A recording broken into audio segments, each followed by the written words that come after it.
میں رہنمائی چاہتا ہوں ایک پروجیکٹ کے اوپر.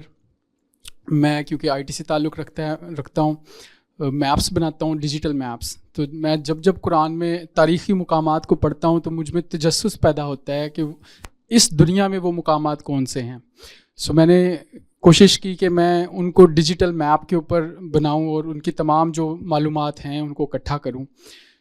آپ سے سوال یہ ہے کہ یہ پروجیکٹ کتنا مفید ثابت ہو سکتا ہے لوگوں کے لیے، اور دوسرا یہ کہ کوئی کتب تجویز کر سکتے ہیں آپ کہ جس سے مجھے رہنمائی مل جائے کہ یہ مقامات کون کون سے تھے، کیونکہ میں نے ابھی تک جتنی ریسرچ کی اس میں مجھے کافی مشکل پیش آئی اس جگہ کو تلاش کرنے میں. جیسے آج صبح میں سورہ فرقان پڑھ رہا تھا تو اس میں اللہ تعالیٰ کہہ رہے ہیں اے پیغمبر، ان لوگوں نے تو وہ عاد و سمود کی بستیاں دیکھی ہیں لیکن یہ منکر ہیں مرنے کے بعد جی اٹھنے کے.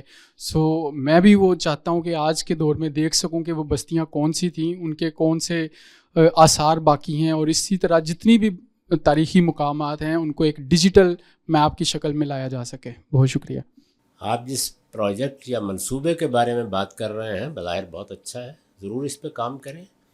اگر کوئی چیز اچھی ہے، اس سے کوئی فائدہ ہو سکتا ہے اور آپ کا شوق بھی ہے تو سب سے بہتر کام وہی ہوتا ہے. یعنی شوق بھی ہو، رجحان بھی ہو، آپ کا ایپٹیچیوڈ بھی ہے اور وہ کام بھی اچھا ہے، نافع ہے، اس سے فائدہ ہوگا. اس میں کیا شبہ ہے کہ آدمی جب قرآن پڑھتا ہے تو ہر شخص کے دل میں خواہش پیدا ہوتی ہے کہ ان مقامات کا ذکر آ رہا ہے جن کی طرف اشارات ہیں ان کی کوئی واضح تصویر ہمارے سامنے آ جائے. اس میں آپ ابتدا متاخرین علماء سے کر سکتے ہیں، جیسے کہ مولانا سید ابوالعلا صاحب مودودی نے ارض القرآن کا سفر کیا تھا، وہ لکھا ہوا موجود ہے. انہوں نے تفہیم القرآن میں بڑی حد تک نقشے بھی بنائے ہیں، تصویریں بھی اس زمانے کے لحاظ سے، آج کے کیمرے اس وقت نہیں تھے، وہ بھی موجود ہیں. اس سے پہلے مولانا سید سلیمان ندوی نے اسی نوعیت کا کام کیا ہے، وہ بھی بہت غیر معمولی ہے.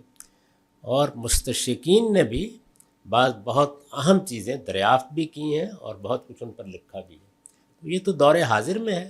جب آپ اس میں اتر جائیں گے تو پھر ہمارے ہاں قدیم کلاسیکی لٹریچر میں کم و بیش ان سب مقامات کے بارے میں بہت سی چیزیں آپ کو بلدان کی کتابوں میں ملیں گی.